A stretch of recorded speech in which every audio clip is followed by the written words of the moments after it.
بسم اللہ الرحمن الرحیم الحمد للہ رب العالمین والصلاة والسلام علی سیدنا مولانا ابی القاسم محمد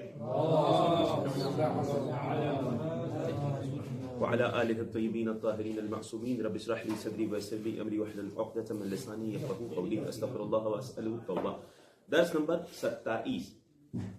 گفتگو ہماری چل رہی امام علیہ الصلوۃ والسلام کی توقیعات کے حوالے سے۔ توقیعات یعنی امام کی جانب سے لکھا ہوا سرٹیفائیڈ، توقیع کہتے ہیں سائن کو نا، سگنیچر کو ہے نا توقیع کروانا، یعنی سرٹیفائیڈ لیٹر امام کا، ٹھیک ہے، تصدیق شدہ لیٹر۔ بیان ہوا تھا کہ 3 قسم کے امام کی جانب سے توقیعات آیا کرتی تھی، 3 قسم کی۔ پہلی وہ قسم جو خود ہی امام کی جانب سے ہو، یعنی ابتدا امام کی طرف سے ہو، فلاں شخص میرا وکیل ہے مثال کے طور پہ، یا فلاں شخص جھوٹا ہے، لعنت آئی مثال کے طور پہ شلمغانی۔ اچھا، اس کی مثالیں بہت زیادہ آ چکی ہیں کہ وکلا کی جتنی توقیعات آئیں امام کی جانب سے اپنی طرف سے تھی، ٹھیک۔ یہ پہلی قسم گزر چکی۔ 3 قسمیں ہیں توقیعات کی، غور سے سنیے گا۔ پہلی وہ جو امام کی جانب سے ابتداءً ہو، ٹھیک ہے۔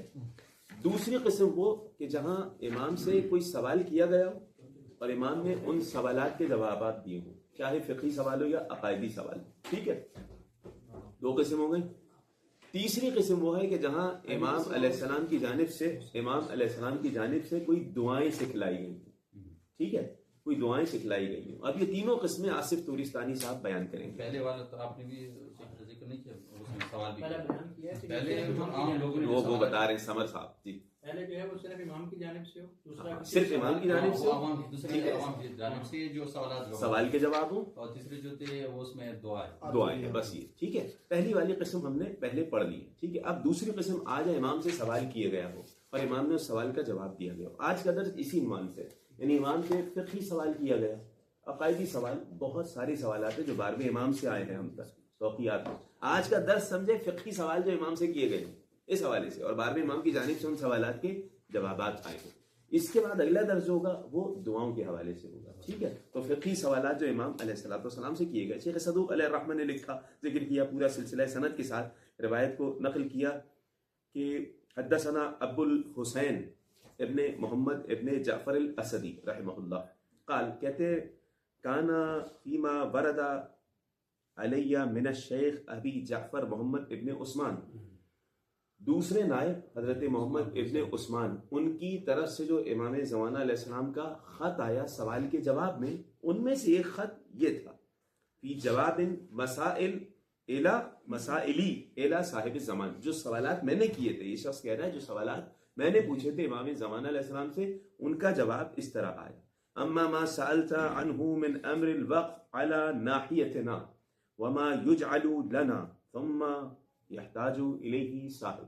سوال یہ ہوا کہ مولا ایک شخص نے آپ کے لیے کسی چیز کو وقف کر دیا، ٹھیک ہے، اب اس کو ضرورت ہے اسی چیز کی، امام زمانہ کے لیے وقف کر دیا، اپنے وقت کے امام کے لیے وقف کر، اب ضرورت ہے اس چیز کی، محتاج ہو گیا ہے، اسی چیز کی ضرورت ہے جو وقف کر چکا ہے، اب اس کا کیا حکم ہے، ٹھیک ہے۔ سوال یہ کیا، امام نے جواب کیا دیا، امام علیہ السلام کی جانب سے جواب یہ آیا کہ اگر اس نے نیت کی تھی فقط کہ وقف کر رہا ہوں میں، ابھی اس کا پریکٹیکل نہیں کیا، ہمارے وکیل کو لا کے دے نہیں دیا، ٹھیک ہے، تب تو کوئی حرج نہیں، وہ اس میں تصرف کر سکتا ہے۔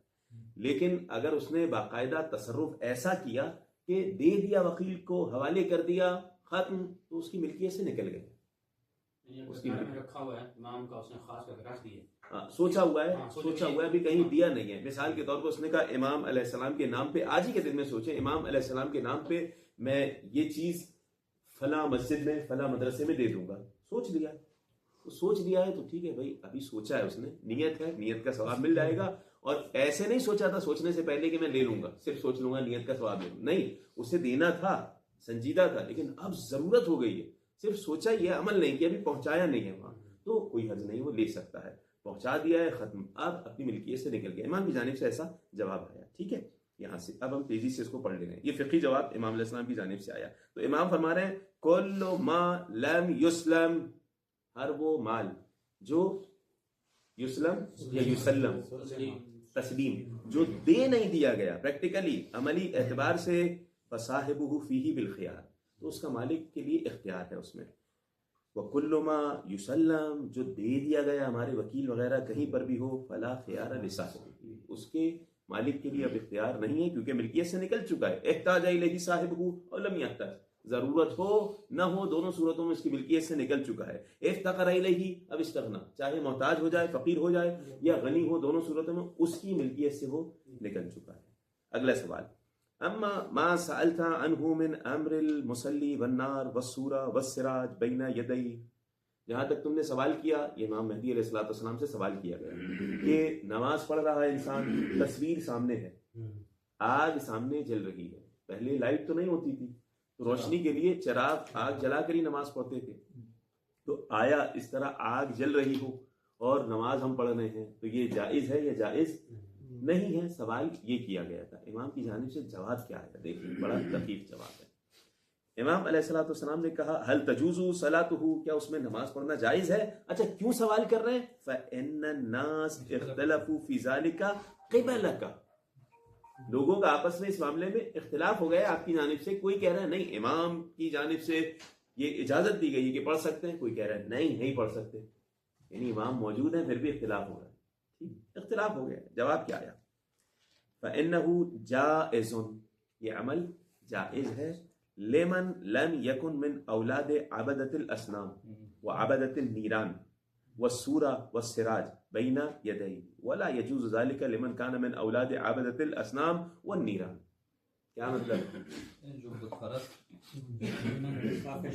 پرستی میں سے نام جو بندے کافی اولاد ہیں تو اس کے جنگ نہیں ہے مسلمان میں سے یعنی نسل سے. جی معاملہ یہ کہ ایک شخص ہے جس کے آبا و اجداد ہمیشہ سے بتوں کی پوجا کرتے ہوئے آئے ہیں, انہی تصویریں جو لگی ان کی پوجا کرتے ہوئے آئے ہیں, یا یہ خود بھی ایسا ہی تھا آگ کی پوجا کرتا تھا. اب کرے گا تو فوراً کیا ہے وہی والی آگ ذہن میں آ رہی ہے, خدا نہیں آ رہا ذہن میں, وہی والی آگ. تو اس کا باقاعدہ ایک اثر یہ ہو سکتا ہے کہ دوبارہ اس دین کی طرف پلٹ جائے یا آنے والی نسلیں منحرف ہو جائیں. تو امام نے کہا اگر ایسے لوگوں کی اولاد میں سے مجوسی کی اولاد میں سے جو آگ کی عبادت کرتے ہیں سامنے رکھ کے تو پھر یہ نہیں پڑھے گا. یہ ایسی جگہ نماز پڑھنے سے احتیاط کرے جہاں سامنے آگ جل رہی ہے مثلا, ورنہ اس کے علاوہ یہ نماز پڑھ سکتا ہے, کوئی حرج نہیں. اب وہ فقہا کا الگ مسئلہ ہے کراہیت اور وہ سارا معاملہ. ٹھیک, تو امام زمان علیہ السلام کی جانب سے جواب آیا. اس پہ مؤلف لکھتے ہیں سید ریاض الحکیم رحمۃ اللہ یلاحظ ان هذا الجواب يتضمن حکما فقهيا ثانويا. یہ جواب حکم فقہی, ہم فقہی زبان میں کہتے ہیں حکم ثانوی پیش کر رہا ہے. حکم اولی جائز ہے, حکم ثانوی بھی آ رہا ہے, یعنی امام کی جانب سے حکم ثانوی بھی آ رہا ہے. حکم ثانوی کیا ہوتا ہے آپ جانتے ہیں, ٹھیک ہے, کہ حالات بدلنے کے ساتھ ساتھ فقہی حکم بھی بدل جاتا ہے. ایک عمل جائز ہوتا ہے لیکن کسی وجہ سے وہ عمل حرام ہو جاتا ہے مثلا, ٹھیک ہے, اس وقت حکم فقہی یہ حکم ثانوی کہلاتا ہے. جی ہم نے جو کہا ہے کہ ابدا, جی یہ جو کہا ہے کہ وہاں پر تصویر ہے یا خود بت پڑا ہوا ہے. سورہ کا لفظ ایسے استعمال ہوتا تھا, سورہ کے لیے اس کی بھی کرتے تھے عبادت یہ لوگ. بت کو تمثال وغیرہ یہ کہتے ہیں, سورہ کے لیے بھی کہتے تھے. سورۃ الانبیاء یعنی وہ پہلے تو یہ والی تصویر یہ والی نہیں ہوتی تھی نا, وہ باقاعدہ تصویر اسی صورت میں ہوتی تھی, بناتے تھے, اسی کی عبادت کرتے تھے وہ لوگ انبیاء کی. جی جی جی ایسے ہی. وہ سلط افضاء اللہ دور تقیہ, یہ امام علیہ السلام بیان کر رہے ہیں تقیہ کے دور کی جانب اشارہ بھی ہو رہا ہے اس میں کہ باقاعدہ کہ فرض کریں ایک عمل جائز ہے لیکن تقیتاً وہ عمل آپ کے لیے جائز نہیں ہوگا تقیتاً, یا ایک عمل حرام ہے تقیتاً وہ جائز ہو جائے گا. مثال کے طور پہ بہت ساری چیزیں تو کہہ رہے ہیں اس طرف بھی امام علیہ الصلوۃ والسلام اشارہ فرما رہے ہیں کہ کس طرح اس دور میں جو توقیعات آتی تھیں کتنی اہمیت کی حامل تھی. الذی یتغیر بتغیر موضوعہ, امام نے اس طرح بھی اشارہ کیا کہ بعض اوقات ایک عمل موضوع کے تبدیل ہونے کے ساتھ ساتھ اس کا فتویٰ حکم بھی تبدیل ہو جاتا ہے. اسی وجہ سے بعض اوقات اختلاف ہوتا ہے. ٹھیک ہے, اب فرض کریں امام کے پاس ہی, لوگوں میں بھی اختلاف کیسے ہوا, امام کے پاس یہ شخص آیا آگ جل رہی ہے, اس کے سامنے نماز پڑھ سکتا ہوں. امام جانتے تھے اس کے آبا و اجداد شیعہ ہیں, مومن ہیں, کوئی حرج نہیں. اب امام کے پاس ایک شخص آیا, ٹھیک ہے, یہ پہلے سے ہی مجوسی تھا, امام سے پوچھا کہ کسی نے, صحیح ہے, اب مومن ہوا ہے مشکل سے, اب پوچھ رہا ہے تو امام نے کہا نہیں پڑھو. ابھی جو دوسرا بیٹھا ہوگا یہ پریشان ہو جائے گا, یہ کیا بات ہوئی, شریعت ایک ہی ہے, صحیح, یا یہ روایت جو پہنچے گی کسی عام بندے تک بعد میں تو وہ کہے گا بھائی فقہا میں اختلاف ہوئے. اب کسی فقی تک یہ روایت پہنچی, کسی تک یہ پہنچی, اس نے اس کے مطابق فتویٰ دے دیا جائز ہے, اس نے اس کے مطابق فتویٰ دے دیا ناجائز ہے. حرام کام کر رہے ہیں دونوں نہیں, دونوں حدیث سے ہی فتویٰ دے رہے ہیں. ٹھیک ہے, دونوں حدیث سے ہی فتویٰ دے رہے ہیں, اسی وجہ سے اختلاف ہوگا. ٹھیک, تو بعد میں جب انسان جمع کرے گا تو اندازہ ہو جائے گا کہ ہاں یہ ریزن ہے, یہ ریزن نہیں ہے. بعض اوقات فتاوی میں اختلاف کا سبب یہ ہوتا ہے, ٹھیک ہے, کہ امام علیہ السلام کی ہی دونوں حدیثیں ہیں. ٹھیک ہے, اگر کوئی تیسری بات لے کے آئے, نہیں حدیث سے نہیں, میں اپنی جیب سے دوں گا فتویٰ, تو ایسے پہ لعنت ہے, سیدھی سی بات ہے. ٹھیک ہے. خوب. اگلا سوال امام علیہ السلام سے جو کیا گیا, اما ما سألت عنه من امر الرجل الذي يجعل لناحيتنا صنيعة ويسلمها من قيم يقوم بها ويعمرها ويؤدي من داخلها خراجها ومؤونتها ويجعل ما يبقى من الدخل لنا لناحيتنا فإن ذلك جائز لمن جعله صاحب الضيئة قيما عليها انما لا يجوز ذلك لغيره. آسان سا مسئلہ اس میں بھی وہی ہے. ٹھیک ہے, کہ ہمارے لیے ایک چیز قرار دی, جو شخص اس میں باقاعدہ جس کو معین کیا ہے, اگر اس کو اجازت دی ہے تو اس کے لیے جائز ہے, ہر ایک کے لیے, دوسرے کے لیے جائز نہیں ہے. فرض کریں کسی کے لیے کوئی وقف کیا ہو, ٹھیک ہے, ایک چیز, تو جس شخص کے لیے وقف کیا اس کے لیے جائز ہے, اس کے علاوہ جائز نہیں ہے. ٹھیک ہے, اس طریقے کے سوالات اور بھی آگے یہ فقہ کی کتابوں میں آپ کو اور تفصیلی مل جائے گا. ضروری نہیں آپ یہیں سے ایک فقہی مسئلہ نکالیں, یہ بھی ذہن میں. سوال یہ کیا تھا کہ ہم گزر رہے ہیں, درخت کے پھل گرے ہوئے ہیں, اٹھا کے کھانا جائز ہے نہیں ہے, تو امام نے جواب دیا. اس میں بھی پوری بحث ہے ہمارے یہاں کتابوں میں, ٹھیک ہے, کہ کھانا جائز ہے ایک حد تک اور لے کے جانا جائز نہیں, پوری بحثیں ہیں نا. ٹھیک ہے, تو وہی والا معاملہ ہے. اما ما سألت عنه من امر الثمار من اموالنا, امام کہہ رہے ہیں ہمارے مال سے پھل کھا لینا. یمر به المار, جو گزرنے والا گزر رہا ہوتا ہے, المار یعنی گزرنے والا, فیتناول منه, اس سے کھا لیتا ہے. یاکلہ هل یجوز ذلک له, یہ اس کے لیے جائز ہے کیا؟ امام نے کہا فإنه یحل له, اس کے لیے جائز ہے, اکلہ کھانا, اکلہ ویحرم علیہ حملہ, اٹھا کے لے جانا جائز نہیں, وہیں جو پڑا ہوا ہے کھا لو. یہ پورا جو باب میں ذکر کرتے ہیں, آپ گزر رہے ہیں, باغ میں گزر رہے ہیں, درخت سے پھل ٹوٹ کے گرا ہوا ہے, آپ کھا لیں وہیں پہ, آپ بھوک لگ رہی ہے کھا لیں, چلے جائیں, گزر جائیں, اٹھا کے نہیں لے آ سکتے. یہاں سے مچھی پہ جا رہے ہیں کربلا, راستے میں درخت لگا ہے, کھجوریں ٹوٹی ہوئی گری ہوئی ہیں, کھا سکتے ہیں آ کر. لیکن فقہی مسئلہ اپنے فقہ کے مطابق دیکھ لیجیے. ٹھیک ہے, هذا الجواب يشير الى ما يسميه الفقهاء حق المارہ, گزرنے والے کا حق. ٹھیک ہے, اس کے ذیل میں فقہا مسائل فقہی مسئلہ ذکر کرتے ہیں. وقد تعرضوا لحکمہ, وہ کافی مفصل بحث اس کی ہوئی ہے. قوم کی سرزمین سے باقاعدہ علماء نے سوال کیا, وہاں سے لوگوں نے سوالات کیے, امام علیہ السلام کی جانب سوالات بھیجے, فقہی سوالات, تو امام نے ان سوالات کے جوابات دیے. معاملہ یہ تھا کہ آج بھی غیر شیعہ میں یہ مشہور ہے کہ بھئی جب شوہر کا انتقال ہو جائے تو اس کے جنازے میں بیوی نہیں شریک ہو سکتی, عورت شریک نہیں ہو سکتی. یہ امام زمانہ سے سوال کیا گیا, کیونکہ یہ تو اتنا آسان سا سوال ہے, اس میں کیا ہے, نہیں ایسا نہیں ہے. ٹھیک ہے, معاشرے کا اثر ہوتا ہے. امام سے سوال یہ کیا گیا, ان المرأة یموت زوجها, شوہر کا انتقال ہو گیا, هل يجوز ان تخرج فی جنازته ام لا, جنازے میں شریک ہونا جائز ہے, یہ جائز نہیں ہے. بھائی اجازت کے بغیر شوہر کے لیے نکلے, وہ تو مر گیا ہے, اب کس سے اجازت لے, بڑے معاملات ہیں نا. ٹھیک ہے, اور مخالفین کے یہاں بعض کے یہاں جائز نہیں ہے. ٹھیک ہے, سوال امام زمانہ سے کیا گیا, امام نے کیا جواب دیا, تخرج فی جنازته, جائے گی, جنازے میں جا سکتی. پھر اگلا سوال ہوا, هل يجوز لها وهي في عدتها, عدت کے عالم میں جائز ہے اس کے لیے, ان تزور قبر زوجها ام لا, شوہر کی قبر پہ چلی جائے یا نہیں. اچھا, اب آج کے اعتبار سے آپ سوچیں بھئی کیا قبرستان جائے ہو, کیا آ جائے, کیا مسئلہ ہے, کچھ بھی نہیں. لیکن وہاں قبرستان بالکل دور ہوتے تھے. ٹھیک ہے, گویا کہ وہاں جا کے بعض اوقات رہتے تھے لوگ, کچھ دن وہاں رہتے تھے گھر میں, کہ بھئی 2-4-5 دن صحیح سے زیارت کر لیں گے, قبرستان بہت دور ہے, نہیں آ سکتے ہم روزانہ, مثلا مثال کے طور پہ. ٹھیک, جی جی جی, خود کوفہ سے یہاں یہ بالکل ایک صحرا تھا یہ علاقہ. اب امام کا جواب کیا آیا, امام علیہ السلام کا جواب یہ آیا کہ ہاں قبر پہ جا سکتی ہے, لیکن ہاں لا تبیت عن بیتها, اپنے گھر کے علاوہ کہیں اور رات نہ گزاری. یہ بھی وہ کراہیت میں استعمال ہوتا ہے, یہاں پر فقہا نے اپنی کتابوں میں لکھا ہے. تزور قبر زوجها, بالکل شوہر کی قبر پہ جائے, کیوں نہیں جائے. ولا تبیت عن بیتها, اتفاق ہے آج 8 شوال ہے, احادیث بھی اس حوالے سے. دیکھیں امام علیہ السلام خاتون ہے, قبر پہ جائے.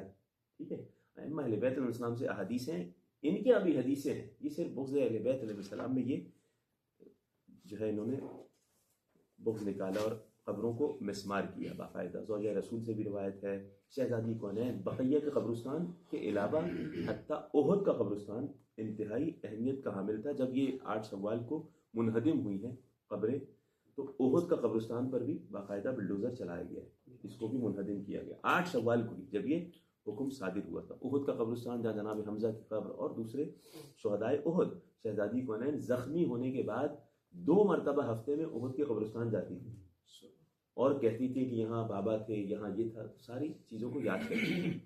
تو یہ باقاعدہ ایک کبھی بھی اپنی سمجھیں بات کو لاگو کروانے کے لیے پہلے لاگو کروا دیا جاتا ہے، حکم نافذ کر دیا جاتا ہے، اس کے بعد اس کے جواز کے لیے ڈھونڈا جاتا ہے کچھ درباری ملاؤں کو، ان سے فتاوے لیے جاتے ہیں۔ یہی سارا معاملہ یہاں پہ ہوا، ٹھیک ہے، کہ کچھ تاکہ عام لوگ کھڑے نہ ہو جائیں ان کے خلاف۔ پروردگار جنت البقیع کی تعمیر فرما الہی آمین۔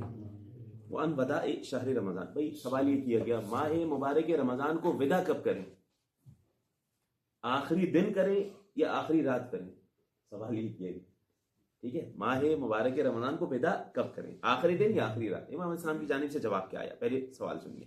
وَأَنْ وَدَاءِ شہر رمضان متى يكون فقد اختلف فيه اصحابنا، اصحاب کا اختلاف ہو گیا اس حوالے سے۔ بعضهم يقول، بعض اصحاب کہتے ہیں کہ یقرأ فی آخری لیلۃ منہ، آخری رات میں صرف دعا پڑھی جائے گی ودا کی، اس سے پہلے نہیں پڑھی جا سکتی۔ بعض کہتے ہیں ہوا فی آخری یوم، آخری دن پڑھی جائے گی۔ اذا رأى الہلال شوال، رأى ہلال شوال، جب شوال کا چاند دیکھ لے، ٹھیک ہے، جب یہ کون سے شمار ہوگا نہیں سمجھ آ رہا، یہ چاند رات ہو گئی، اور اس سے مراد یہ تھا ایک رات پہلے، ایسا ہو گیا مطلب، ٹھیک ہے، ٹھیک ایسا۔ تو امام کا جواب کیا آیا، ٹھیک دیکھیں، التوقیت العمل فی شہر رمضان فی لیالی، ماہ مبارک رمضان میں عمل راتوں کو ہوا کرتا ہے، پہلی چیز۔ والوداع، جہاں تک آپ نے ودا کرنے کا پوچھا ہے، یقع فی آخری لیلۃ من، حقیقت میں تو آخری رات کو ہوتا ہے، لیکن پھر بھی فإن خاف ان ينقص، اگر وہ خوف ہے کہ ماہ مبارک رمضان 30 کا نہیں ہوگا، 29 کا ہو جائے گا، تو پھر یعنی ایک دن کم ہو جائے گا، جعلہ فی لیلتین، تو 2 راتوں میں کر لے ودا۔ یہ تو امام نے تو یہ مسئلہ بتا دیا، ایک بہت بڑے ایک اختلاف کی جانب اشارہ ہو گیا۔ یہ کون سا اختلاف؟ اس پہ پوری کتابیں لکھی ہیں اہل موصل کی جانب۔ شیخ مفید علیہ الرحمہ نے پورا ایک رسالہ بھیجا تھا، رسالہ عددیہ، اس میں ان لوگوں کے خلاف وہ رسالہ پورا لکھا تھا جن کا عقیدہ یہ ہے، روایات بھی ہیں ان کے ذیل میں عقیدہ بنایا انہوں نے کہ ماہ مبارک رمضان 30 سے کم نہیں ہو سکتا، ٹھیک ہے۔ تو شیخ مفید علیہ الرحمہ نے پورا ایک رسالہ لکھا تھا، اس میں وہ احادیث جمع کی تھی کہ جس میں ماہ مبارک رمضان کے حوالے سے تھا، ہاں بالکل دوسرے مہینوں کی طرح 29 کا بھی ہو سکتا ہے، 30 کا بھی ہو سکتا ہے۔ کا وہ جو دوسری روایت ہے کہ ماہ مبارک رمضان ہمیشہ مکمل ہوگا، کا مکمل 29 بھی مکمل ہی ہے، 30 بھی مکمل ہی ہے، یہ کر کے پورا ایک باقاعدہ اختلاف۔ اب یہاں پہ اس حدیث سے اس طرف اشارہ ہے امام علیہ السلام کی کہ ماہ مبارک رمضان 29 کا بھی ہو سکتا ہے، اگرچہ اس رسالے کے جواب میں بھی کتابیں لکھی گئی ہیں، ٹھیک ہے۔ تو یہ بھی ایک باقاعدہ پہلے قدیم دور سے یہ اختلاف رہا ہے۔ امام علیہ السلام کی جانب سے ایک اور سوال آیا، سوال کا جواب آیا، عندنا حقۃ مجوس یأکلون المیتہ، اہم سوال ہے، دیکھیں ہمارے پاس مجوسی کام کرنے والے ہیں، ان کے کارخانے ہیں، وہ مردار کھاتے ہیں، لا یغتسلون من الجنابہ، ٹھیک، غسل وغیرہ غسل نہیں کرتے ہیں، جنابت بھی نہیں کرتے ہیں، ینسجون لنا ثیابا، وہ ہمارے لیے کپڑے بناتے ہیں، سلتے ہیں یا بنتے ہیں، ٹھیک ہے، کپڑے بنتے ہیں اور بیچتے ہیں، ہم لے لیتے ہیں ان سے۔ فَهَلْ تَجُوزُ الصَّلَاةُ فِيهَا مِنْ قَبْلِ أَن تُغْسَلَ، کپڑا دھونے سے پہلے اس کپڑے میں نماز پڑھنا جائز ہے؟ ٹھیک، سوال کیا کیا گیا، سمجھ آیا نا؟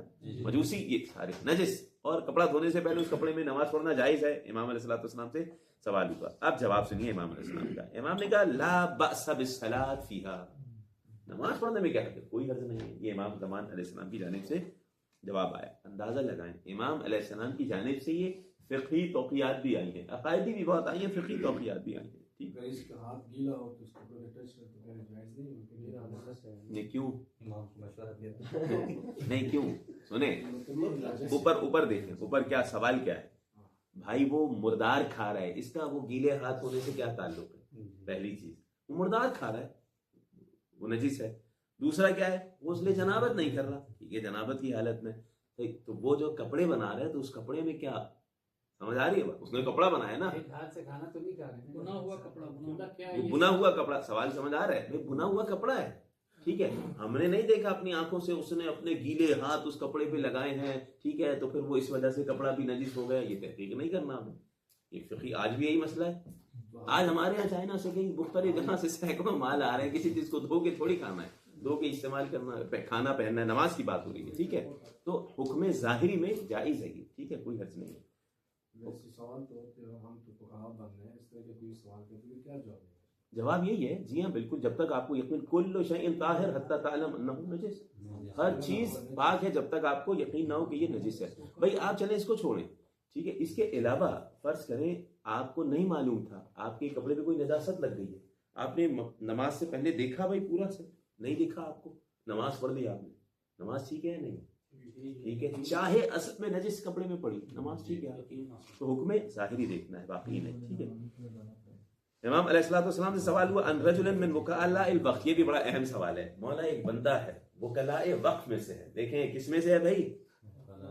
وکلاء وقف میں سے ہے. شنو معنی، کیا مطلب؟ اس میں فرق ہے سر صاحب جی جو ہمارے کپڑے میں جو کوئی نجس ہو بعد میں پتہ چلے تو صحیح ہو، یہ اس میں تو ہمیں پتہ ہے کہ اس نے وہ نجس چیز کھا رہے ہیں، وہ نہیں کر رہے ہیں. کہہ رہا ہوں بطریق اولا، جب اس میں بطریق اولا نجس ہے، نہیں سمجھے بات میری، وہ تو واضح ہے، یقین ہے کہ یہ نجس ہے، بعد میں تو یقین ہو گیا نا کہ نماز پڑھتے وقت نجس تھا، اس میں تو یقین بھی نہیں ہے. آج کل چینی لوگ سمجھے آپ میری بات؟ صحیح. اچھا آپ سنیے سوال، وکلاء وقف کون ہے بھائی؟ کوئی واقف کسی کو اپنا وکیل بناتا ہے کسی چیز کے اندر. لا لا لا لا یہ والے نہیں، سنیے، آج جو موقوفات ہوتی ہیں اس میں سارے حکومت کا کوئی بن جائے، ٹھیک ہے، یہ بڑا مشکل کام ہوتا ہے، انتہائی مشکل کام ہے، بہت مشکل کام ہے. یتیموں کا مال، اس کا مال، اس کا مال اس کے پاس آ رہا ہے، ایسے میں اپنے آپ کو بچانا بڑا مشکل ہے. حضرت عیسیٰ علیہ السلام کے پاس ایسا ہوا تھا کہ غالباً ایسا کچھ ہوا کہ ایک شخص نے سانپ کو مارا، ٹھیک ہے، تو سانپ نے آ کے حضرت عیسیٰ سے شکایت کی، ٹھیک ہے، یہ میں نے پڑھا تھا ایک کتاب میں، غالباً نعمت اللہ جزائری صاحب نے لکھا تھا. صاحب نے آ کے شکایت کی تو کہا بھائی مارنا جائز ہے تمہیں؟ تو کہا اچھا جائز ہے تو ٹھیک ہے مان لیتا ہوں، لیکن اب دعا کیجیے کہ یہ وقف کے لیے وکیل بن جائے. کیا مطلب؟ کیوں؟ کہ جب وقف کے لیے وکیل بنے گا تو حرام کھائے گا تو پھر قبر میں اسے ڈسوں گا پھر بدلہ لوں گا. صحیح. تو یہ خطرناک معاملہ ہے، ٹھیک ہے، وقف کے بعد. اب یہاں یہ بندہ جو ہے، امام زمان علیہ السلام سے سوال کیا ہوا، یہ بندہ ہے وقف کے لیے وکیل ہے، کوئی شیعہ ویعہ کی بات نہیں ہو رہی، یہ بندہ ہے، ٹھیک ہے، کہ یہ خیال نہیں کرتا، احتیاط نہیں کرتا، جہاں سے مال آتا ہے، ٹھیک ہے، دوسروں کا مال ہے جس کے لیے وقف کیا گیا ہے اس کے اوپر خرچ ہوگا نا، نہ کہ تمہارے لیے جائز ہے. ٹھیک ہے، بہت ساری اس کی مثالیں بن سکتی ہیں، سینکڑوں مثالیں ہماری شعبے سے بھی بہت ساری بن سکتی ہیں. ٹھیک ہے، یہ چیز آپ کے لیے نہیں ہے، یہ اس تک پہنچانی ہے تو آپ اس میں سے نہیں لے سکتے، لیکن یہ احتیاط نہیں کرتا ہے. مولا بڑا بندہ ہے، اب کبھی مجھے دعوت پہ بلا لیتا ہے، دعوت پہ بلا لیتا ہے، اگر میں ہمیشہ منع کروں نہیں کھاؤں تو یہ پھر مجھ سے دشمنی رکھے گا، اچھا یہ میرے مال کو جائز نہیں قرار دیتا، صحیح، اور پھر میرے لیے مشکل ہو جائے گی. تو ایسی صورت میں میرا کیا حکم ہے، کیا حکم ہے میرا؟ صحیح سوال یہ کیا ہے. ٹھیک ہے، دیکھیں عبارت پڑھتے ہیں، امام کا جواب کیا آیا سنیں. ان رجل من وکلاء الوقف یکون مستحلا لما فی یدہ، جو کچھ اس کے ہاتھ میں وقف کا مال آتا ہے اسے حلال سمجھتا ہے، بھائی ٹھیک ہے حلال ہے، ٹھیک ہے، تو یعنی کوئی نہ کوئی جواز نکال لیتا ہے. ولا یرع من اخذ مالہ، کوئی رعایت نہیں کرتا مال لینے میں، شبہات ہو شبہ ہو کوئی نہیں. ربما نزلت فی قریۃ وہو فیہا، بعض اوقات میں کسی بستی میں گیا وہاں پہ وہ موجود ہے، یا تو اس کے گھر میں گیا، جہاں پر بھی گیا، کسی جگہ گیا جہاں وہ بھی موجود تھا. وقد حضر طعامہ، اس کی جانب سے کھانا آیا، فیدعونی الی، میری جانب مجھے دعوت دی گئی. فإن لم آکل من طعامہ آدانی علیہ، دشمنی ہوگی مجھ سے اگر کھانا نہیں کھاؤں گا تو. وقال فلان، اور یہ کہے گا فلان لا یستحل ان یأکل من طعام، ہاں وہ جائز نہیں سمجھتا ہمارے کھانے میں سے کھائے، وہ ہمارے خلاف ہے، اس کو یہ کرو وہ کرو، مخالف ہو جائے گا، مشکل ہو جائے گی. میرے لیے جائز ہے کہ کھانے میں سے کھا لوں. اچھا اگلے سوال بھی کر رہے ہیں، مولا میں کھا لوں پھر جتنی مقدار میں کھاؤں گا میں صدقہ بھی دے دوں گا، صدقہ کتنا دینا ہے یہ بھی بتا دیجیے. یعنی بندہ جو ہے وہ انتہائی محتاج ہے. صدقہ کتنا دینا ہے یہ بھی بتا دیجیے. امام کی جانب سے جواب کیا ہے؟